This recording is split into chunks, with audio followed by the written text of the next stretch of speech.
My husband is currently on a vacation with his mistress and I'm confronting them.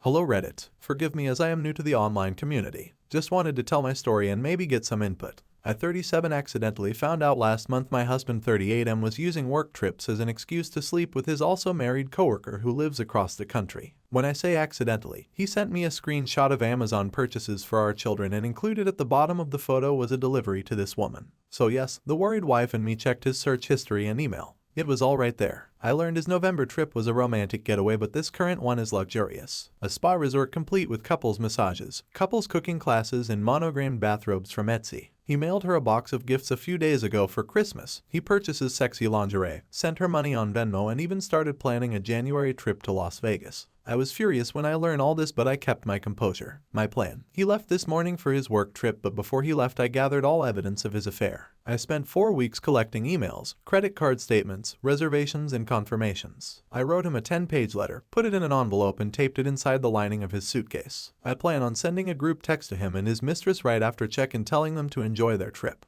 I will also inform them that a letter is in his suitcase and that I want a divorce. I wrote a special section just for her and I want to make sure she sees it, so I will be emailing her the letter as well. He is currently in the air. My group text goes out this evening. Stay tuned. Update number 1. His flight landed 11 by 2 hours ago. He told me he would text me when he landed and he has yet to do so. I have texted him twice. They were delivered but not read. I checked our phone records and he texted both me and her during his layover. His email shows no Uber receipt from his final destination airport to his hotel. She must have picked him up. Something I probably should have clarified in my opus. She lives in the state he is visiting. So he flew alone. I will be sending a group text to both him and his mistress in 2 hours, as that will be 4 p.m. their time, and check-in. Update number 2. Sent pictures of our children and he did not respond. FYI, he is in the middle of the desert. My texts are going through green, which puts a monkey wrench in my plan for a group text to him and his mistress. Need suggestions. Should I call the hotel? Connect right to their room? I worked so hard for this, it has to be tonight. Help. Update number 3. Thank you to everyone standing by and waiting. My best friend has come to my house to help me through this. It seems my texts are going through green, but when my friend tried it as blue and delivered. He has blocked me. I guess that helps his guilt. The plan now is to call the hotel. We'll wait a few minutes after check-in to make the call. Very soon. Please stand by. Update number 4. Like most of you predicted, he does not care. He had 0 answers for my questions. That was the not hurtful part. But guess what? I have all the emotional support and economic support, so I'm not mad. Every question I asked, he had no response because his mistress was sitting there. I suspect when he is home alone with me, his answers will be different.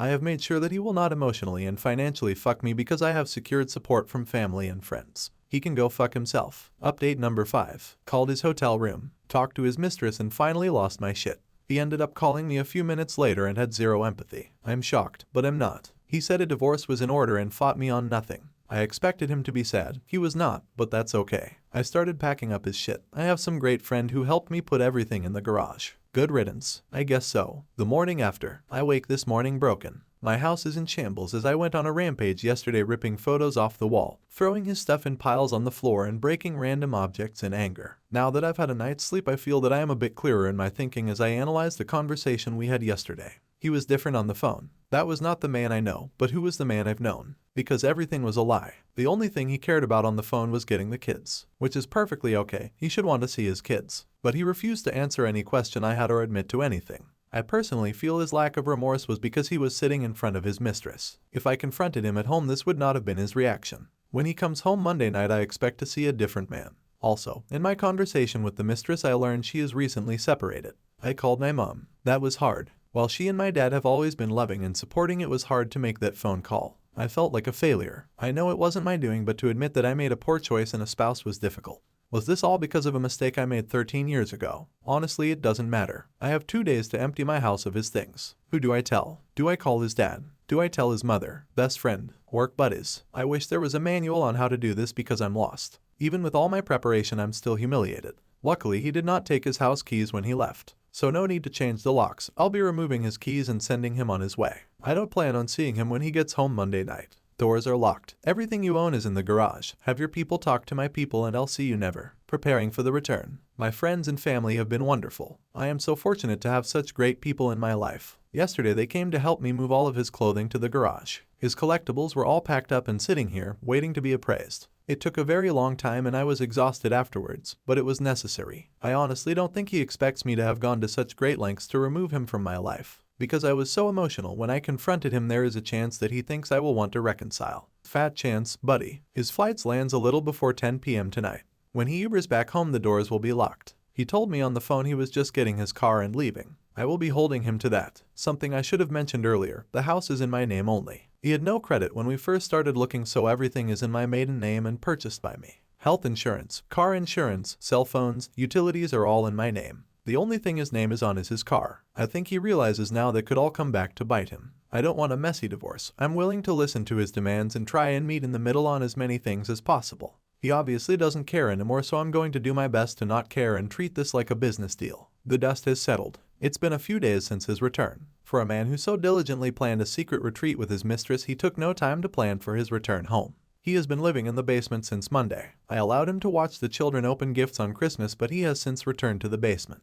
We have contacted 3 mediators and have appointments next week to start the mediation process. It's obviously over. We had a conversation, argument upon his return, and he actually asked about reconciliation. I laughed uncontrollably. Of course, he pushed blame, stating that our marriage has been over for a long time. Well, that's news to me. His actions of an affair were selfish and avoidant. He didn't want to have that hard conversation with me about counseling or divorcing, and this route was easier and a lot more fun. Let's face it, he likes the attention of 2 women loving and pining over him. Well, I'm not longer playing that game. She wins, and oh, what a prize he is. I have been amicable about talking about the terms of our separation. My biggest hang-up is her. He may continue seeing her, and I have questions about her character. What kind of woman? Mother cheats with a man she knows is married and knows has children. When I confronted her on the phone last Saturday and asked her that question, she was silent. I asked if she was sorry, and it was as if the line went dead. That kind of person I do not want around my children. People who show no remorse, especially when they are in the wrong, are not kind people. I have found solace in friends and family, and thank you to everyone's recommendation of Chump Lady. I'm halfway through the book. Read through the website and find it so helpful. Thank you again to everyone. I can't believe the outpouring of support. To the trolls, sorry you think I'm an unfit and inattentive wife, but cheaters cheat because they want to. Thank you again to all. Not sure if you want a mediation update or if my story is over. Either way, I'm happy to have met you all. Where is the fault? Just a word of advice to all the mess cleaners, excuse makers, and spouse sheltering people reading this. Stop. Stop now. I've learned that all the helping is simply them learning how to manipulate you. Draw that line in the sand. Prepare for an uncomfortable situation when they start to stumble under the pressures of real life. But don't lose yourself. I lost myself years ago, and it's not a place you want to be. Mediation and the move. We had our first mediation appointment via Zoom yesterday. It was very amicable, but only because I don't want to fight and I just want this to be over. He apparently wants nothing. Not the house, not the furniture, not what he's entitled to of my pension. He just wants to be done as well. As I've been packing up things in the house to declutter, I've been offering him things, but he wants nothing. I suspect the moment our marriage is dissolved, he will be packing up his collectibles and clothing and driving across the country to live with her. I guess I should be okay with this, as I don't want to be married to him anymore. It just kills me that he will be moving in with her and helping her raise her 2 children while mine are fatherless. It makes me so angry. Seething. The man who was abandoned by his father is now doing the same thing. Something he said would never ever happen because of the mental issues it has given him today. Well, it looks like that, as well as mostly everything else, was a lie. Again, I take solace in the fact that their honeymoon phase will be short-lived. Reality will smack them both in the face, and she will realize that he can be more hurt than help. While I wish him well and hope the best, our kids deserve more than a Christmas, Easter, 1 week in the summer father. No dad at basketball games, Cub Scouts, birthday parties, and school plays. Meanwhile, AP will have him and her children's biological father. I guess nothing in life is fair, and my boys will have to learn that lesson early than I had hoped. He's gone. My STBX left yesterday morning to visit her. I told him to go. I didn't want to spend night with him, and our COVID circle friends who we celebrate with have zero interest in seeing him either. He booked a flight 30 minutes after I told him to go. My only stipulation was that he is back for this weekend, as it's my birthday and I really need a day to myself. I've watched the kids for 3 weekends now while he went to see his mistress. I thought I at least deserved my birthday to relax. He texted me while he was boarding that he won't be home for my birthday. Well then, he claims when he booked this, he booked a return for the evening of my birthday. When he tried to change it, he was put on standby. It would cost $1,000 to change. It was a red eye, etc. The excuses kept coming.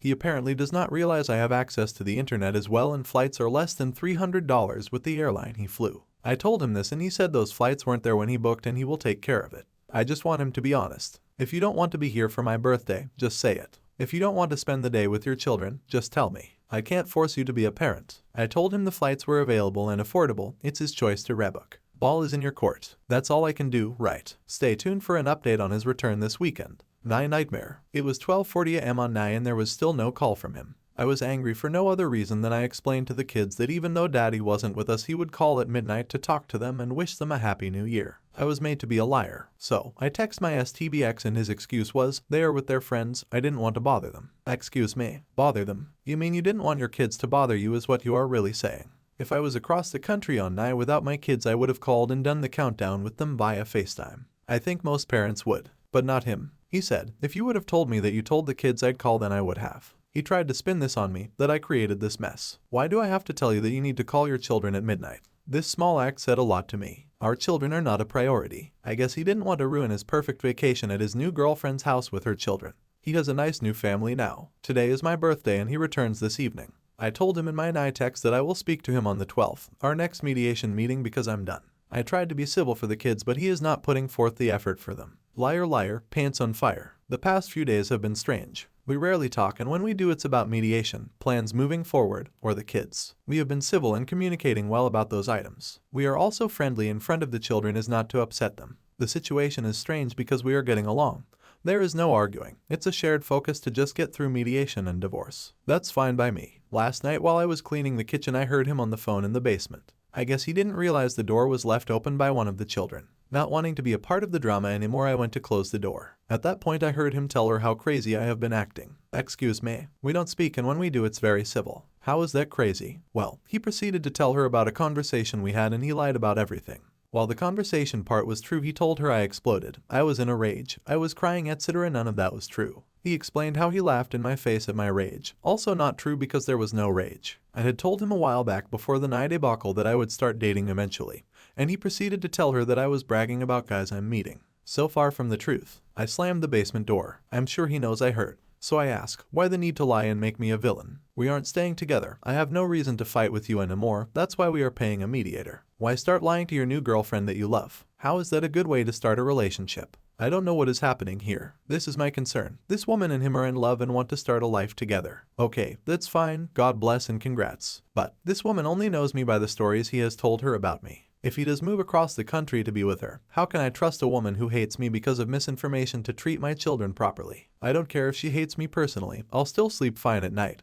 But now I'm worried about sending my kids in the summer to stay with them. I want to confront him about this, but I know I can't. Maybe it's not that I can't, but I don't know how. Also, he has told no one we are separated and definitely has not told people why. How come? You initiated this. You cheated. You are happy now, so why can't you tell people? He told his father that he was bringing the kids alone to visit him because he and I weren't seeing eye to eye at the moment. What? I would assume he's afraid to face the music or is just finding comfort in the little love bubble he has created. He chooses to not face reality. He has yet to look for an apartment for when the divorce is finalized, but has booked another flight out to see her for Valentine's Day. He is refusing to face reality, and it's so frustrating. Mediation and empty promises. Yesterday was our second mediation appointment. While it was amicable, there was some obvious tension. The tension was not on my end but more on his. Let me explain. During our first mediation, we brought up the topic that he might move out of state. At yesterday's meeting, I asked what we would do about custody if he moves to this particular state. When I mentioned the state by name, the mediator was confused. This prompted her to ask him why this state that is so far away. His answer, well then silence. He couldn't put into words the fact that he was leaving to be with his girlfriend. I had to finally chime in, realizing we are paying by the hour that he was moving to be with his girlfriend. I realized later that was the first time he had semi-confessed to having an affair and a girlfriend to anyone. If you love this person so much, why can't you just say it out loud? That whole situation confuses me. Anyway, when it comes to dollars and cents, I will be fine. He will also be fine. He will have enough to do what he needs, and so will I. We have agreed to a physical custody scenario that allows him weekend and dinner visits. Fine by me. I want my boys to have their father. But the situation becomes a bit more difficult when he moves. While he said yesterday he plans to stay here at least a year, I doubt that will actually happen. When he does move across the country, he wishes to return for one weekend of every month to see the boys. Again, I'm fine with this scenario, but where will he stay that weekend? He has no family. Will he just be taking the boys to a hotel? Again, I don't think he actually thought this through. This is a problem we will tackle when he does decide to move. Lastly, the mediator said it could take about 2 months to finalize everything. He and I spoke after the session to go over some facts and figures, and I brought up the tentative finalization date of our marriage. I told him how 2 months is a good amount of time to save some money and find an apartment, to which he agreed. I also reminded him about his promise to not return to visit her until our divorce is finalized or he has a place to live. He quickly became frustrated, telling me that he knew and tried to shut down the conversation. I told him I'm happy that we are on the same page, but I'm not budging. If you leave while you still live here, you cannot come back. That is something we both agreed to. Now the big question remains, who does he break a promise with? Obviously it's a win-win for me. Stay home and help me with the kids while you save $500 plus and move out quickly, or leave to visit her and I get you out of the house sooner. I'm happy with either decision. I just want to move on with my life and enjoy my moments with my children. Out for a swim. When I took this dive into the Reddit community, I had no idea where I would land. I thought my feet would hit shallow ground and I would be ankle deep on the banks in an uncomfortable swimsuit all alone. But to my surprise, this deep ocean of Reddit readers have engulfed me into their warm waters and I am surrounded by a sea of support. For this I am thankful. I am also so touched by the droves of people who have reached out for advice or offered their own experiences as lessons to be learned. To the ones seeking advice, I tell them, I am not an expert swimmer. I am merely doggy paddling through this sea of hurt and confusion. Please don't use me as a sign of strength. Because the truth is, I am not strong, I am you. I am the woman who reads because they are suspicious of late-night phone calls her husband takes. I am the spouse who has shouldered the entire family and is in desperate need of support. I am the woman who misses affection from her husband who is next to her in bed every night. I am you. To those people who have yet to catch their partner cheating but are suspicious, trust your gut. Cheating is a coward's choice, so be braver than them and face the truth. To the spouse who is the fixer and takes on every challenge, take a step back. When you help, you are actually just hurting yourself. To the spouse who has tried everything to receive physical attention from their partner but to no avail, their affection is probably going somewhere else. These are lessons I wish I could have told myself months, if not years ago. Listen to me, or just listen to you. To the sharks in water who call me a bad mom, a crazy bitch, fake, or even just think I'm out of my mind, you will find no blood in this water. So it's best you move on and find a thread where the overpowered will chum the water for you. It's so very easy to read and judge, this I understand. I just hope that if this ever happens to you that you will be as brave, logical, and composed as you expect others to be. If not, you will find sharks circling you as well. So I hope you are as strong of a swimmer as you claim to be. If you are still reading, my saga, Survival, continues. Our final mediation papers will arrive this week. We were able to settle everything at the last meeting on 1 out of 12 and the documents just need our signature. After that, the divorce papers need to be served and filed with the county. Then we await our court date, which will be done via Zoom. Yes, a bit anticlimactic, but it will still serve its purpose of divorcing. He has started to look for an apartment but nothing is to his satisfaction. Maybe he is being picky or maybe he is comfortable living in the basement. Either way, once the divorce papers are stamped, he needs to be gone. He has started making phone calls to her during the day and I can hear him giggling downstairs. I'm happy he is happy, I really am. That isn't passive-aggressive. I know I will be happy one day too. He just got there first and that's okay. I feel like my life is in limbo right now. I can't move forward because I'm chained to the past. I'm hoping his move will be soon. I suspect he wants out for February 1st so he can go visit her for Valentine's Day. I hope for his sake that he makes his deadline. I will update again after I receive the mediation paperwork and divorce papers are served. I'm sure that will stir up a lot of thought and emotion, so I'm certain it will be a doozy. Till then, I'll keep doggy paddling. Souvenirs. If you have been following along, then you know that there was a chance he would leave for Valentine's Day to go visit her. Well, he left this morning. He told the kids, I'm going, as he walked out the door, leaving me to explain a few hours later that he had to leave to work when they started asking for him. I have learned that I can't have expectations. Just because I would try to be more honest with the kids doesn't mean he would. I was really proud of the fact that I didn't even engage him in the discussion, debate, argument of going.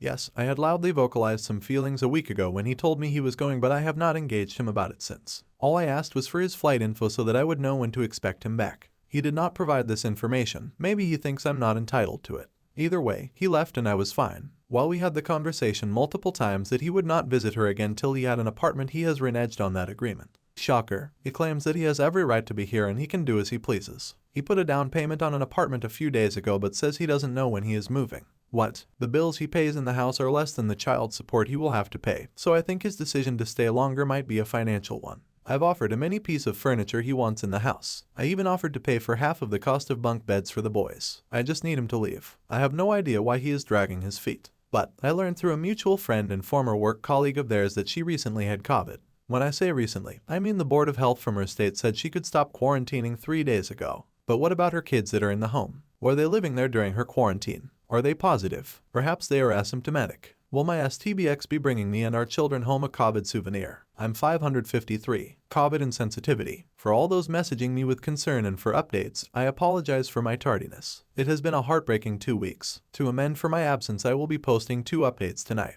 Let me start from the beginning. My STBX left for his getaway on 2 out of 12 and did not return until 2/15. During his blissful vacation, my family and I suffered a great loss of one of our most beloved member to COVID. I was a mess. Everyone I love was devastated. I called my STBX on 2/13 and told him the prognosis was not good. It was loud where he was. There were children yelling. He informed me he was outside with her kids. Wow, can't remember the last time he took our children outside, but I digress. I shouldn't have expected him to care about my bad news, but he was concerned.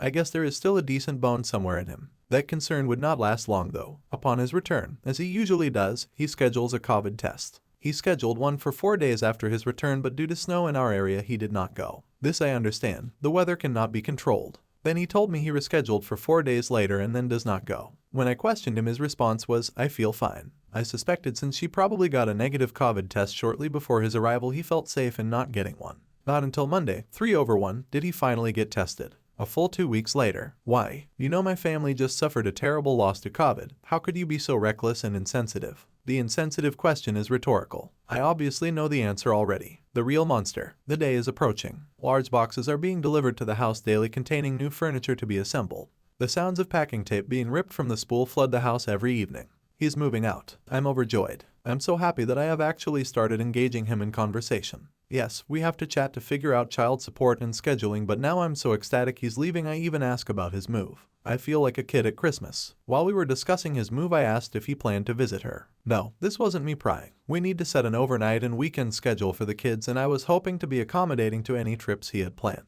But then my curiosity got the best of me, but for a good reason, our children. I asked if she plans to come here to meet the kids. He replied in the affirmative and said she may come. Well, good for you both, but I would like to meet her before she meets the children. He went silent. I could tell he was rolling thoughts around in his head, or perhaps trying to figure a way out of this situation, but he came up empty. He honestly wanted to know why I needed to meet her. Excuse me, come again. You really think I would let my children spend time with someone I didn't know? I'm the mother that interviews babysitters. Why would you think I wouldn't want to meet her? He claims to be worried that I won't be civil, but he knows me better than that. I have nothing to gain being rude to her. It's just ammo. I refuse to play that game. Plus, why would I care? I don't want him. That's your prize now, honey. Congrats. But he recognizes that he can't stop me in this. I have every right to meet her as he would to meet someone I am dating. When it comes to the kids, we can't keep secrets. I think the real concern about us meeting is this: she will realize I'm not the horrible monster he made me out to be. His plans of assassinating my character to build himself up or to receive pity from her, and the constant gaslighting will be revealed.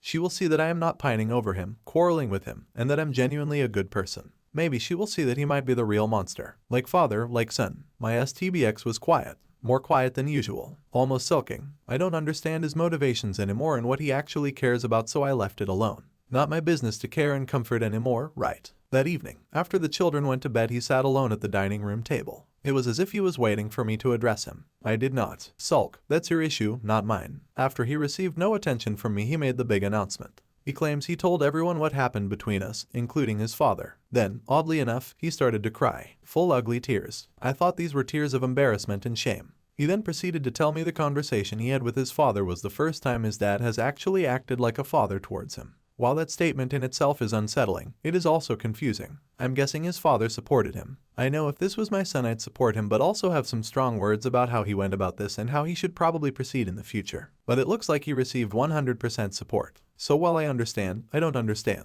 Something was wrong here. Last week was my youngest son's birthday. I had asked my STBX if he would like to invite his father over for cake. He texted him several times with no response. He learned through their confession last night that his father was in another state for work. Okay, understandable. But here is the kicker: he went away with a new girl he is dating. Why is this strange, you ask? He just asked his wife of 30 years for a divorce at the end of January. So this makes me think, is adultery a learned behavior? My Phil abandoned my STBX when he was 9 years old. The same age as my eldest son now. I'd either a pattern here, or is all this just a crazy coincidence? I could not help myself. I messaged my MIL. She confirmed they were divorcing. I asked if there was any infidelity and she claims to her knowledge, no. But I know better. She said that my Phil started to withdraw from her. He started picking fights for no reason and avoided interacting with her last fall. Then in January he said he wanted a divorce so that he could find himself. A man who is in his 60s, close to retirement, needs to find himself. Sounds like a cop-out to me. But now that I've learned there is another woman, I understand that this bloodline of men are truly selfish and unfit partners. I know all the comments will tell me to tell my MIL about the infidelity on his part, and I plan on doing so. I just need a little more information before I break the news to her. Moving trucks and spilled tea. It happened. Finally, he's gone. My basement is so empty and quiet it echoes. The day he moved, a box truck pulled up to my house and my children ran to the window to watch. I didn't know how to distract them as I was working. I was able to pull them away from the window with the promise of treats once they were at the table to do schoolwork. My youngest, though, would not budge. After 45 minutes of loading, the truck pulled away and my STBX drove off. My youngest came away from the window looking sad. I immediately talked to him and tried to comfort him. After a few moments he asked, "Is the truck coming back?" I was confused. I told him that we were staying here and no one else was moving. Apparently he wasn't upset that Daddy was leaving. He just wanted the truck. I'm not sure how I should feel about this. I made appointments with a child therapist for both my kids. While they seem fine now, I'm not sure what the future holds for their mental state. I'm afraid this will be repressed and issues will arise down the road. His friends have been reaching out to me. Now that they know what happened, I'm getting text and Facebook messages asking how I am. I know in reality they are just being nosy. They may care a little, but they just want me to spill the tea. Well, I put the kettle on. I wasn't surprised to learn that my STBX wasn't completely honest with them. He failed to mention traveling during a pandemic to visit her. I guess that would make him look reckless, selfish, idiotic. The wives of his friends are in shock. They considered my STBX a friend that could be trusted, a man who had it all together. Basically, they trusted my STBX would be a good influence on their husbands. Boy, were they wrong. Concerning my MIL, I have not told her. This is because I don't have any real information. What I did tell her though was to do some investigating to see if he is having an affair. This would be to her benefit as her state has adultery laws. They are still legally married and living in the same house, so to my knowledge, the law applies. But she seems hesitant. I think she is just afraid to find out the truth and then she has to look at him every day. This I understand. No person's spouse should have to experience that. I know it was gut-wrenching for me and perhaps many of you reading can relate as well. I just don't want to be the one to tell her. Perhaps this is because I'm still upset I had to find out on my own and my STBX was too much of a coward to come clean. Why should a cheating spouse get the thrill of cheating and be relieved of the burden of having to confess?